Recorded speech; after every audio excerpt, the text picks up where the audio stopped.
Dalam kesempatan ini saya akan menjawab pertanyaan yang uh, Bapak Ibu tuliskan di yang lalu sebagai tugas.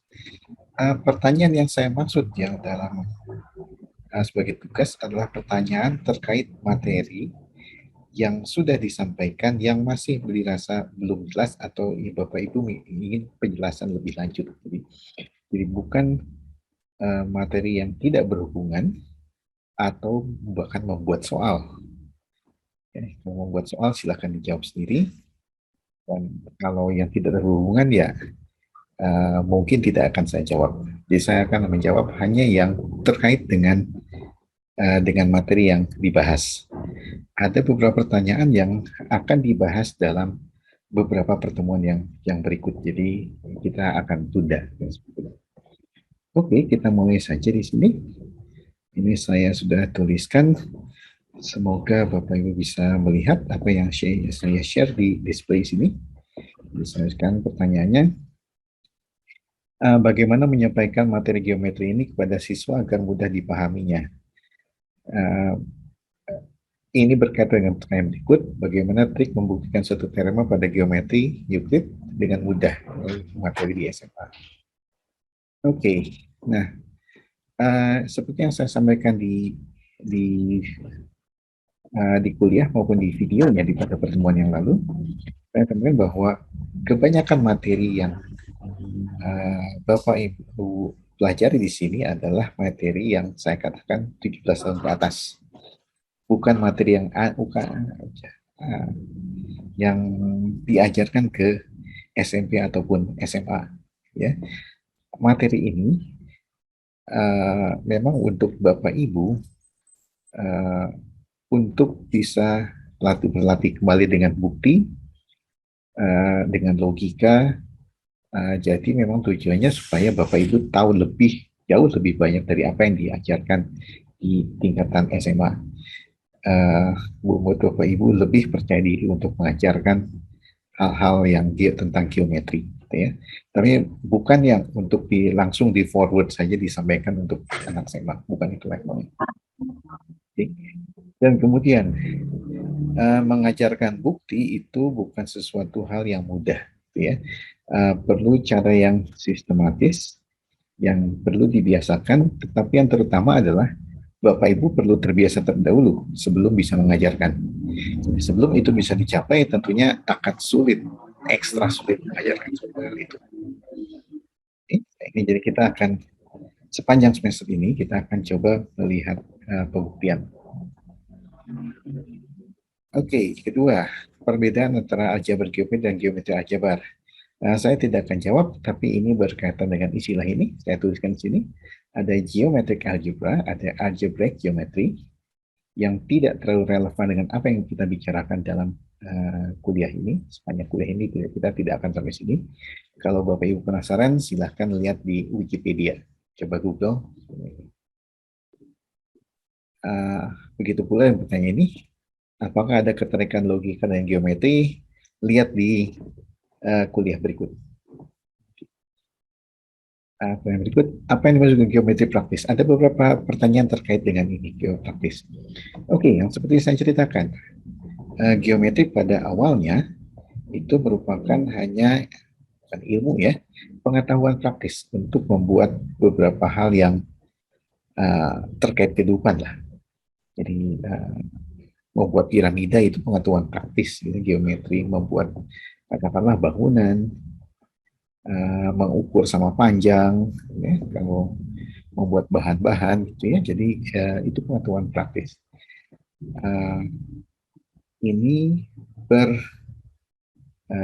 bertentangan ya, tapi kemudian kita melihat geometri sebagai ilmu. Apa itu sebagai ilmu? Jadi geometri dalam hal ini sudah melihat sebab akibat, mana sebab, mana akibat.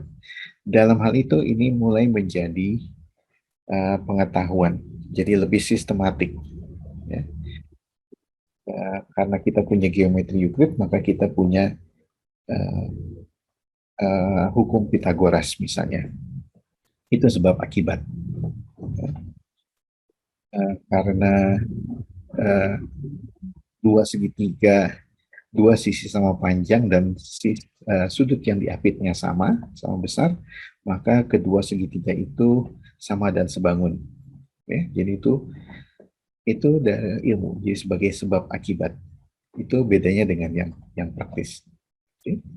Eh, Kedua hal ini dalam bentuknya sih bisa sama sebetulnya, tapi dalam geometri sebagai ilmu itu sudah melihat istilahnya struktur lebih sistematik. Oke. Bagaimana asalnya geometri Euclid berkembang jadi geometri analitik? Nah, kita memang tidak akan sampai sini. Geometri analitik itu adalah geometri sekitar mulai tahun 1400-1500-an. Jadi masa kita di sini adalah dari zaman Euclid, ya, jadi awal minus berapa 300 sebelum Masehi, beberapa tahun setelah Masehi, kemudian langsung melompat ke modern. Oke, kita men-skip masa terjadinya geometri analitik ketika geometri ditambahkan dengan sistem koordinat. Ya. Itu terjadi sekitar tahun 1000 ya, 1400-1500.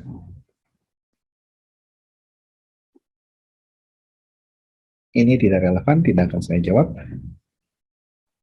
Ini juga silahkan baca di bukunya. Buku sudah saya bagikan e-booknya. Ini juga Anda bisa cari di Wikipedia dengan gampang.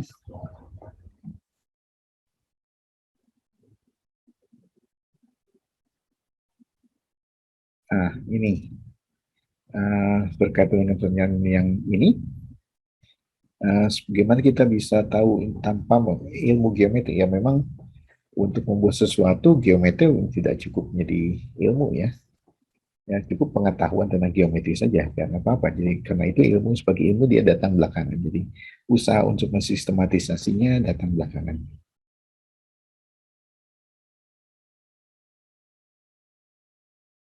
Oke, nah ini atas dasar apa pernyataan dikatakan aksioma, postulat, teorema. Lihat detailnya di buku, gitu ya. Tapi pada dasarnya di sini adalah aksioma, postulat itu sama aja. Oke, itu yang dinyatakan tanpa bukti, jadi dianggap benar. Oke. Kemudian teorema, teorema itu sesuatu yang dibuktikan. Apakah itu kesepakatan? Pada dasarnya iya, ya. Tapi bagaimana memilihnya? Apakah sembarang kesepakatan bisa jadi aksioma? Kita akan melihat dalam dalam beberapa kuliah berikut. Ya, mengatakan sebuah ilmu terbentuk itu bagaimana? Ya, kira-kira seperti itu. Ilmu itu gimana bentuk ilmu itu ya? Ilmu itu sesuatu pengetahuan yang sudah lebih sistematik, jadi sebab akibat. Gitu ya. Mana jadi sebab, mana akibatnya, akibat lebih lanjutnya seperti apa, mana yang dianggap sebagai uh, katakanlah penyebab yang paling awalnya dan bagaimana konsekuensinya. Itu ilmu. Uh, Pada akhirnya apa-apa jadi ilmu gitu ya, begitu kita ingin mensistematisasinya. Gitu ya. Tapi di awalnya tidak selalu. Gitu ya. Itu bagaimana ilmu terbentuk dan kenapa itu terbentuk. Itu sudah jadi apa ya? Sudah jadi bukan takdir ya, bahwa sifat kemanusiaan itu seperti itu. Jadi ingin membuat sesuatu lebih lebih sistematis gitu ya. Jadi membuat sesuatu lebih sistematis artinya dia harus membuat suatu sistem sebab akibat dengan sendirinya. Gitu ya. Dan kapan itu terbentuk? Ya kalau sudah sekelompok orang itu dalam masyarakat itu sudah punya waktu untuk itu. Ketika di peradaban, ketika masih masih berburu gitu ya, berburu artinya berburu dapat sekarang untuk dimakan hari itu sebenarnya besok gitu ya, besoknya berburu lagi untuk hari itu, jadi hidup hanya dari hari ke hari, tentunya tidak ada waktu uh, untuk memikirkan hal lain selain makan besok gimana ya. Uh, nah ketika orang sudah mulai peradaban, sudah mulai apa ya, ternak, kemudian pertanian, ya, sudah kenal api, ya, bisa memasak, bisa menyimpan bahan pangan, Nah, mulailah orang punya waktu yang lebih. Tapi juga dengan itu, yang saya pernah ceritakan ya, jadi masyarakatnya terbagi sekarang. Ada yang jadi katakanlah jadi rajanya, gitu ya, yang memerintah. Ada kaum pekerjanya, ada dan ada kaum yang hanya memikirkan bagaimana, mulai memikirkan, oh kalau gitu manusia tercipta oleh siapa, oleh apa, jadi orang yang pemikir. Sebagian dari pemikir menjadi ahli apa religius ya, aspek religiusnya, bagaimana manusia terbentuk gitu ya, kenapa terbentuk, apakah penciptanya, gimana penciptanya. Dan ada yang mulai memikirkan uh, tanaman saya supaya lebih baik gimana ya. Bagaimana gerakan bintang-bintang hubungannya dengan menanam ini. Jadi kan awalnya perbintangan itu untuk bercocok tanam. Jadi ilmu terbentuk ketika orang yang mulai punya waktu untuk memikirkan hal itu.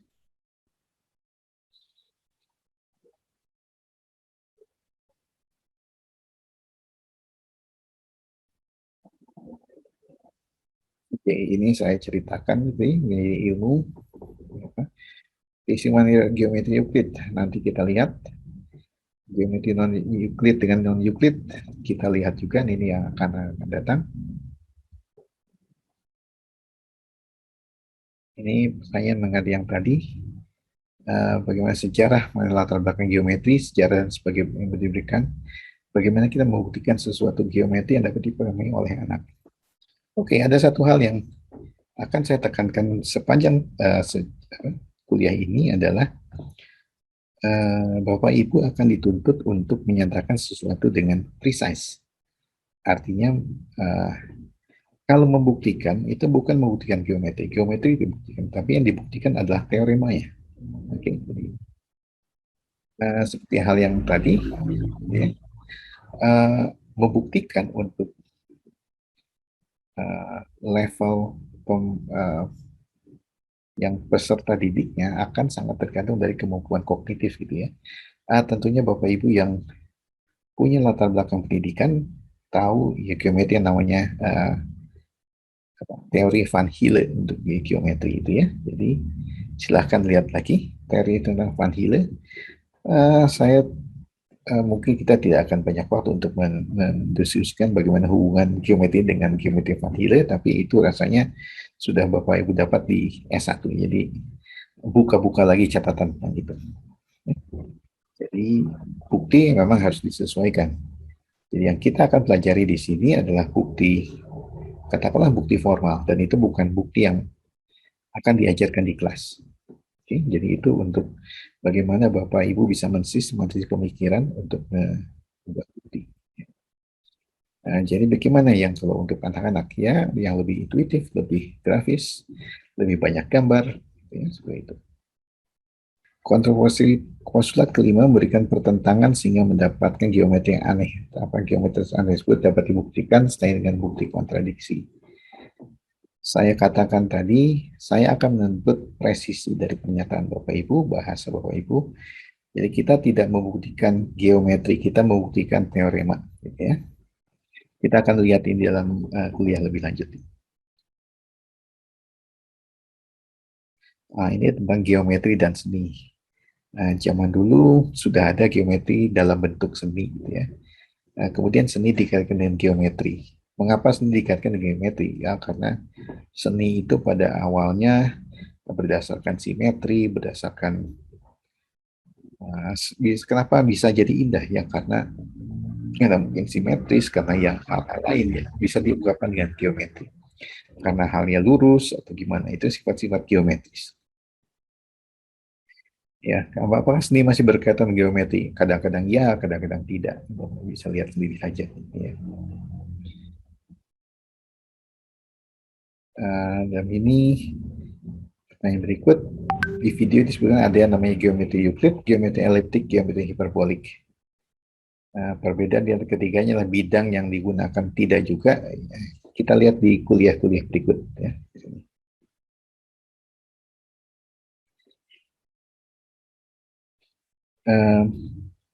Postulat kelima ini. Banyak orang curiga dan berusaha membuktikannya, namun tidak berhasil. Oke, apa maksudnya orang-orang tersebut ragu akan kebenarannya? Sebetulnya bukan ragu akan kebenarannya, tetapi ragu apakah itu postulat atau teorema. Statusnya, bukan keraguan benar atau tidaknya, tapi statusnya, bahwa statusnya apakah itu bisa dibuktikan tidak, gitu ya, ataukah sesuatu yang memang tidak bisa dibuktikan. Ya. Jadi beda antara kebenaran dengan bisa dibuktikan atau tidak. Ya. Kalau Bapak Ibu lihat aksioma atau postulat 1 ke 4 itu bentuknya sederhana, kalimat pendek. Gitu ya. Yang kelima ini rumit. Karena itu sudah curiga, oh kalau begitu ini gimana nih? Apakah ini memang, kalau benarnya sih tidak diragukan, tapi masalah bisa dibuktikan atau tidak. Itu yang menyebabkan adanya bukan apa ya, kontroversi dan sejarah geometri ini yang menarik sebenarnya, yang kita akan kaji dalam beberapa kuliah ke depan. Oke, dan ini katakanlah perkembangan matematik 2000 tahun setelah ini masih kontroversi tentang, baru bisa dijawab kira-kira katakanlah 2000 tahun kemudian. Ya.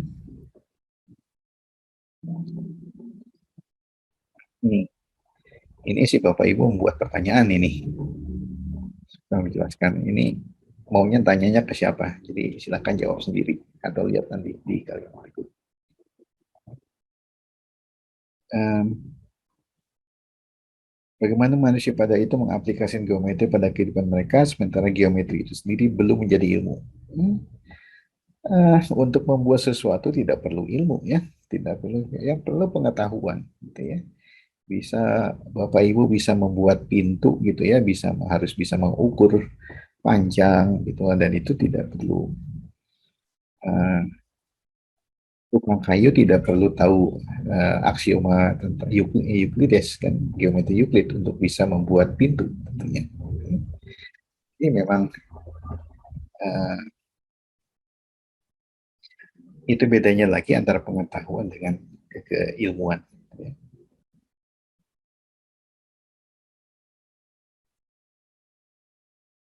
Oke, ini sudah terjawab sebelumnya. Silahkan baca literaturnya aja. Ini juga sebuah ilmu dapat terbentuk sudah tadi. Uh, ini perbedaan antara postulat dan aksioma. Postulat aksioma kita anggap sama, gitu ya. Ini, gitu ya. Bagaimana cara pembuktian postulat kesejajaran? Kita tidak membutuhkan postulat. Postulat tidak dibuktikan. Kesejajaran itu justru masalahnya adalah apakah kesejajaran itu postulat atau aksioma. Dan itu pertanyaan selama 2000 tahun. Bagaimana cara pembuktian teorema Legendre di kuliah terakhir nanti kita lihat. Gimana perbedaan geometri Euclid, geometri non-Euclid, geometri modern. Nah, nggak tahu apa yang maksud geometri modern. Saya sendiri nggak pernah mendefinisikan ini. Uh, Geometri Euclid ya geometri yang dibangun atas aksioma aksioma geometri plus kesejajaran Euclid. Nanti kita akan bahas lagi ini lebih lanjut. Non Euclid kalau kesejajaran Euclidnya diganti dengan non Euclid. Jadi hanya satu aksiomanya aja diganti dengan negasinya.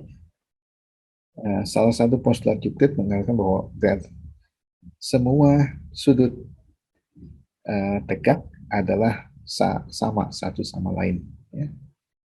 Uh, Pembuktiannya, terus terang saya sendiri tidak mengerti apa yang ditanyakan Bapak Ibu di sini. Uh, karena kita tidak bicara tentang pembuktian ataupun apa, ini hanya tentang uh, aksioma, dan aksioma tidak dibuktikan. Jelaskan kembali apa itu, nggak tahu, saya nggak ngerti. Ini silahkan lihat saja di, di slide atau di video. Silahkan lihat juga ini. Oke. Nah, di sini ada bedanya. Di sini kita bicara tentang geometri Euclid. Ini ruang Euclidean. Ruang Euclid ini adalah ini lebih lanjut sebetulnya, udah lebih ke bidang yang namanya analisis. Atau aljabar juga sini. Bidang Euclid adalah biasanya kita sepakati adalah bidang yang uh, di mana kita bisa bekerja dengan vektor dan uh, punya hasil kali dalam, gitu ya. Sudah lebih lanjut, jadi kita tidak akan sampai situ. Sudah jauh dari sini. Jadi memang ada bedanya antara geometri Euclid dengan ruang Euclidean. Ruang Euclidean itu punya hasil kali dalam. Kalau kita punya hasil kali dalam, kita bisa mendefinisikan konsep tegak lurus, kita bisa mendefinisikan sudut, gitu ya. Jadinya apa yang kita kenal ya, geometri Euclid itu adanya di ruang Euclidean. Tapi ini lebih umum lagi, kita tidak akan sampai. Perbedaan geometri Euclid dengan geometri non Euclid,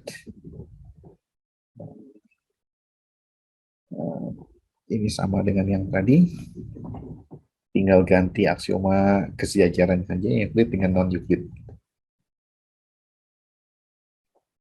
Oke. Postulat dan teorema yang satu tidak dibuktikan, yang satu dibuktikan. Ya.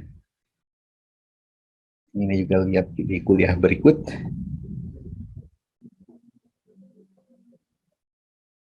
Oke, ini dari sejarahnya juga bagaimana cara dalam mempraktikkan pada geometri prailmu dengan membangun dengan pengamatan langit bintang, navigasi bintang-bintang gitu ya. Nah, sebelum jadi ilmu gitu ya, orang mungkin sudah tahu tentang sudut ya, jarak ini. Tapi itu belum jadi apa ya, masih terpisah-pisah dari pengetahuan. Ya, jadi kita belum, tetapi bahwa navigasi bintang-bintang, navigasi itu artinya sudah perjalanan ya. Itu sudah peradaban yang lebih maju lagi, orang sudah mulai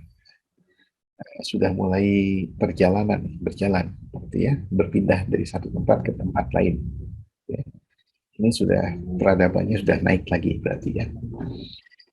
Sudah belajar tentang pengamatan langit, navigasi bintang-bintang ya, orang itu ngapain lagi kalau malam ya, nggak ada Netflix, nggak ada apa, bisa nonton gitu ya, jadi ya nggak ada internet ya. Jadi yang ada apa, yang cuma listrik juga nggak ada. Jadi yang apa yang bisa dilakukan ya mengamati langit gitu, lihat bintang-bintang gitu ya. Nah, itu dengan sendirinya. Jadi mereka mulai memperhatikan keteraturan gitu ya. Lihat ada bintangnya, oh selalu ada di situ. Itu yang mendasari navigasi. Belum jadi geometri tentunya saat itu. Jadi mungkin ya bagian dari navigasi aja. Oke, kita sudah bicara tentang ini. Kita lihat lagi ciri pada masing-masing zaman, gitu ya. Saya belum selalu memikirkan ini ya. Nanti kita lihat. Tapi yang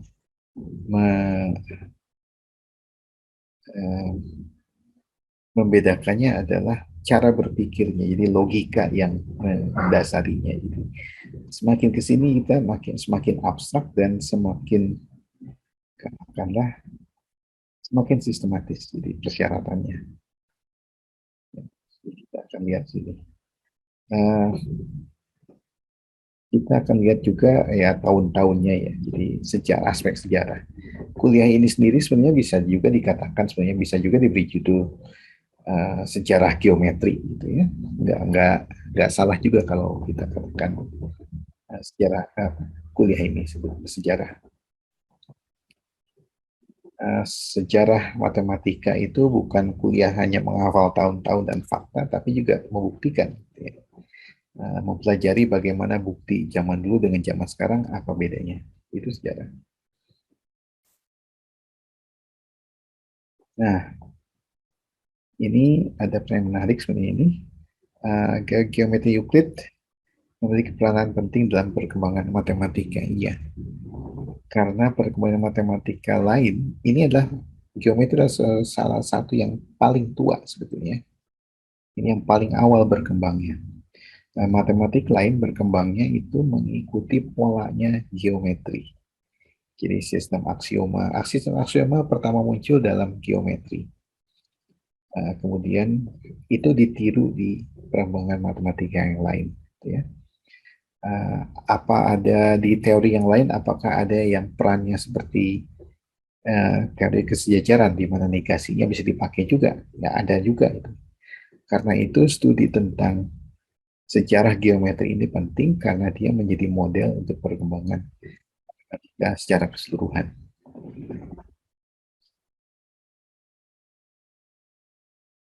Uh, Sekali lagi di sini ada sistem postulat. Jadi poin kelima, jadi yang kelima ini yang postulat kelima, bukan teorema, tetapi orang masih meragukan statusnya itu apakah postulat atau teorema. Kalau itu postulat, jadi itu pasti bukan teorema. Jadi artinya itu tidak bisa dibuktikan. Tapi ini masalah yang agak sulit di sini. Ini selalu masalah sulit. Bagaimana menunjukkan satu pertanyaan, suatu pernyataan itu tidak bisa dibuktikan. Itu masalah yang sulit. Nanti kita akan lihat lagi lebih lebih dalam di situ ya, akibat-akibatnya. Tentunya ada hal-hal teknis yang harus saya sampaikan di sini, dan itu adalah sudah memasuki matematika modern, matematika abad 20 kita. Itu hal yang sulit sekali untuk dijelaskan bahkan di abad 19 gitu ya. Baru abad 20 ini itu bisa dijelaskan lebih gamblang. Seperti yang saya sampaikan sini, Bapak Ibu silahkan lihat apa yang kita sebut sebagai kompetensi, teori kompetensi.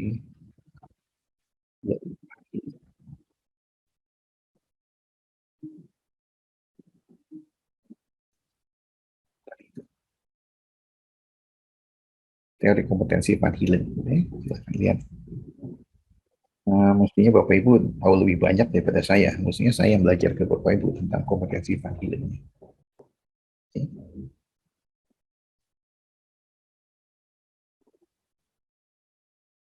Apakah Euclid dalam menemukan penelitian di geometri zaman Mesir kuno sudah ada seperti zaman saya nggak tahu bagaimana Bapak Ibu. Nah, itu yang saya ingin tekankan, susun kalimat itu dengan baku. Gitu ya. Zaman Mesir kuno sudah ada geometri sebagai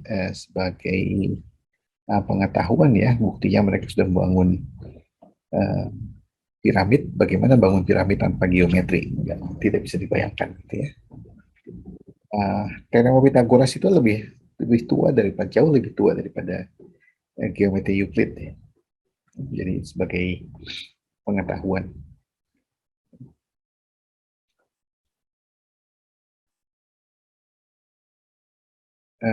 Asumsi implisit Euclid serupa dengan postulat Euclid. Ini tidak sama. Jadi apa ya yang saya sebutkan? Ingat yang tadi saya sebutkan tentang bidang rasional ya. Nah, uh, tadi yang saya tunjukkan dengan bagaimana membuat segitiga sama sisi itu, titik potong antara dua busur itu dianggap sudah ada gitu ya oleh Euclid pada saat itu. Tapi kemudian baru matematika abad 20 bisa menunjukkan bahwa itu tidak selalu benar.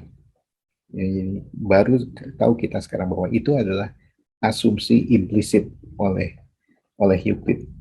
Ya. Uh, karena kita pengetahuannya lebih banyak lagi, orang punya pengetahuan lebih banyak sekarang, jadi kita bisa melihat bagaimana bahwa teori matematika zaman dulu itu punya lubang-lubang, ya. Lubang-lubang yang zaman dulu sih tidak terlihat, baru zaman sekarang setelah matematika lebih canggih bisa melihat bahwa itu lubang, ya, dan itu harus dijelaskan. Jadi Tujuannya yang kita belum sebut adalah kita melihat geometri klasik, gitu, zaman Euclid, lihat lubang-lubangnya, kemudian kita bangun kembali dengan teori geometri modern. Apa geometri modern? Ya, sudah bisa melalui sistem aksioma. Jadi kita akan melihat membangun geometri lewat sistem aksioma secara modern. Secara modern ini apa? Nanti kita lihat di yang berikut tentang sistem aksioma. Oke, nah, ini berkaitan dengan tugas. Silahkan dilihat dulu gitu ya. Yang ada zaman kuno itu belum tentu benar juga gitu ya. Nanti Bapak Ibu bisa lihat di soal-soalnya. Ada yang menunjukkan bahwa itu hanya benar untuk bentuk-bentuk tertentu. Gitu ya. Jadi silakan dilihat lagi. Oke.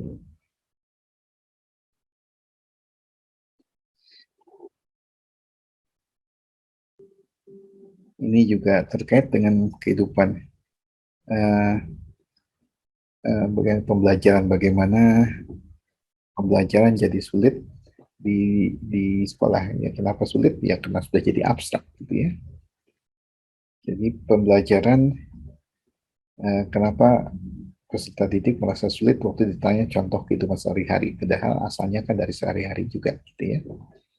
Nah, karena memang mengajarkannya adalah terlalu abstrak aja mungkin gitu ya. Uh, karena itu juga menurut teori kompetensi itu mestinya diajarkannya dalam bentuk yang lebih realistik ya, lebih lebih real, lebih konkret.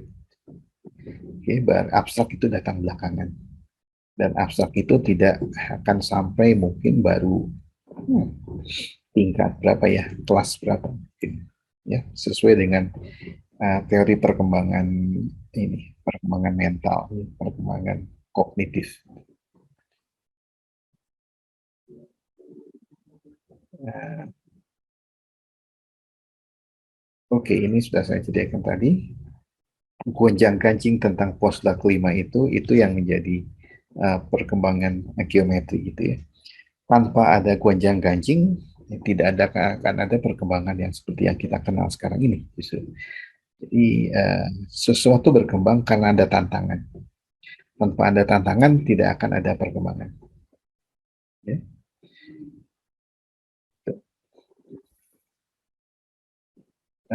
Terdapat kelemahan pada postulat Euclid. Nanti kita akan melihat lebih lebih lanjut ini di kuliah berikut.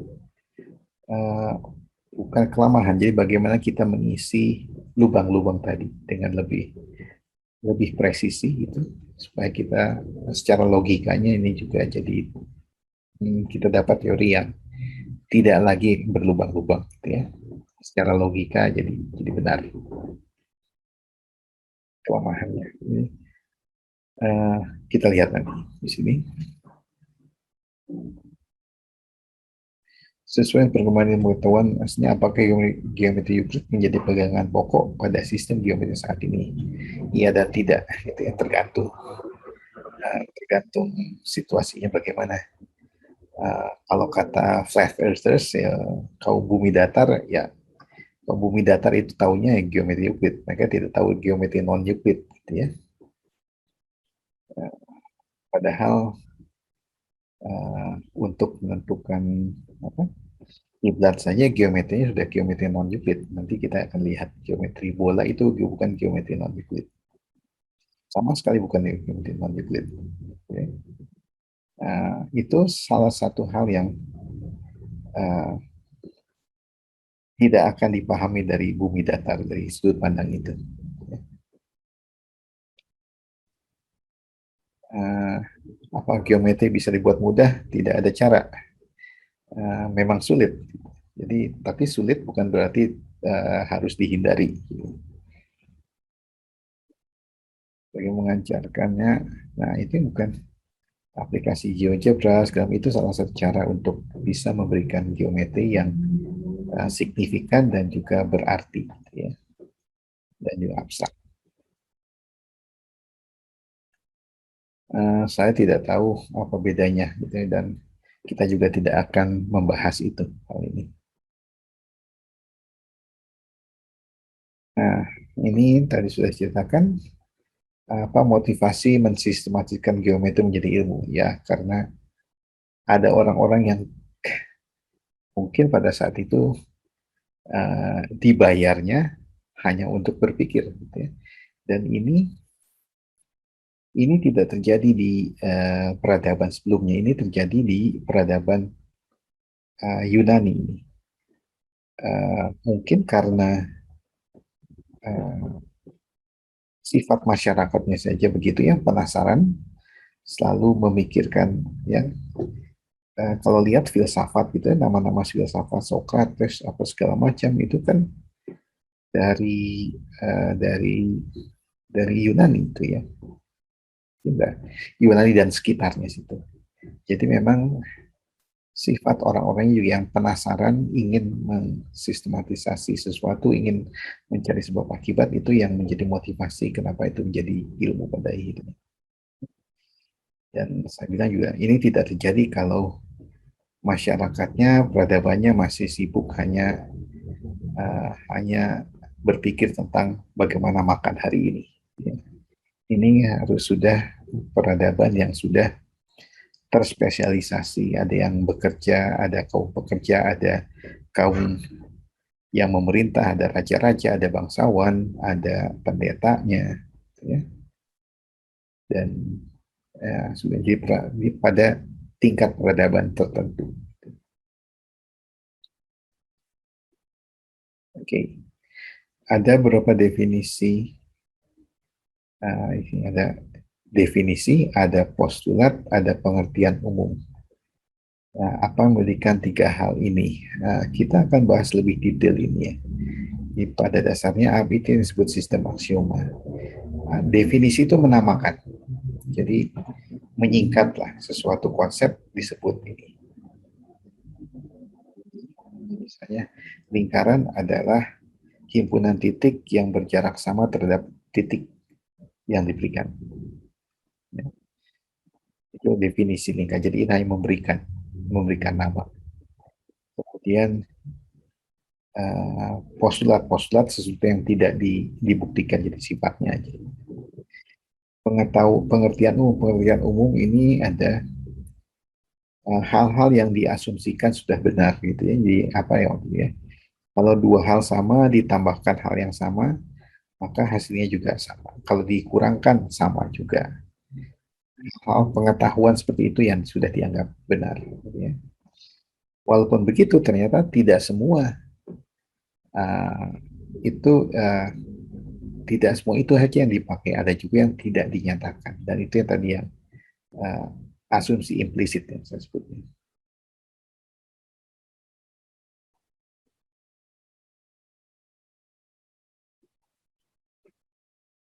Uh, Oh, kalau geometri Euclid mas selama bidangnya datar gitu ya itulah geometri Euclid gitu ya. Kalau bidangnya sudah tidak datar, nah geometri pada dasarnya itu geometrinya non Euclid. Gitu. Di video atau di kuliah saya sebutkan kan bahwa untuk menentukan kiblat aja itu geometri non Euclid gitu ya, geometri bola dan itu non Euclidean bukan Euclid. Dan umat Muslim memakai itu sedikitnya 5 hari sekali. Gitu kan. Jadi apalagi yang lebih dekat dari itu. Jadi yang sesuatu yang tidak kita sadari tapi kita terus menerus gunakan. Satelit GPS, navigasi satelit GPS, apa yang kita sebut internet segala macam itu juga sudah memang Euclidean geometri itu satelit. Jadi tanpa itu ya kita tidak akan punya internet seperti apa yang kita lakukan sekarang.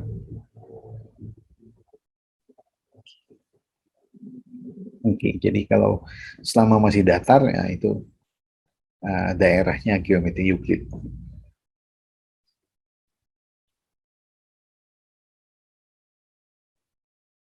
Ah, ini alat praktek mengamati langit, navigasi rasi bintang. Bagaimana cara masa tersebut mengamatinya? Saya tidak belajar lebih spesifik ya. Bapak Ibu bisa lihat bagaimana cerita ini apa sejarah astronomi, cari di Wikipedia gitu. Itu apa, awal-awal geometri, jadi pengamatan langit bagaimana caranya gitu ya. Orang sudah tahu gitu ya. Bagaimana ngecek, sekarang orang masih pada ribut kan gitu yang baru-baru ini gitu. Bagaimana mengetahui bahwa kiblat satu masjid itu sudah benar tidak, jadi mesti di hari tertentu, tanggal tertentu, jam tertentu, lihat tidak ada bayangan, dan itulah yang ditunjuk, itulah arah kiblatnya harus seperti apa. Itu kan sebetulnya pengetahuan geometri Euclid yang sebetulnya orang sudah tahu sejak zaman kapan ya, mungkin zaman Mesir juga sudah tahu itu, fakta itu tentang itu. Di hari tanpa bayangan itu apa yang terjadi dengan itu. Seakan-akan kita uh, masih sesuatu hal yang ajaib sekarang ini. Padahal itu sudah diketahui dari zaman berapa ribu tahun lalu gitu ya.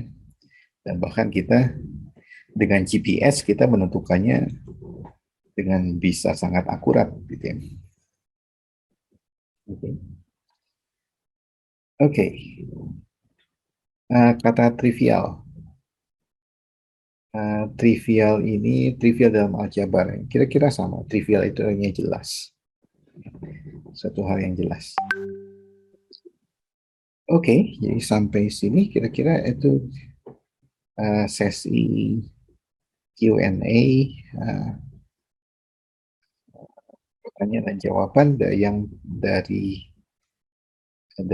sesi pertama ini. Oke, kita akan ketemu lagi dalam kesempatan yang akan datang. Terima kasih.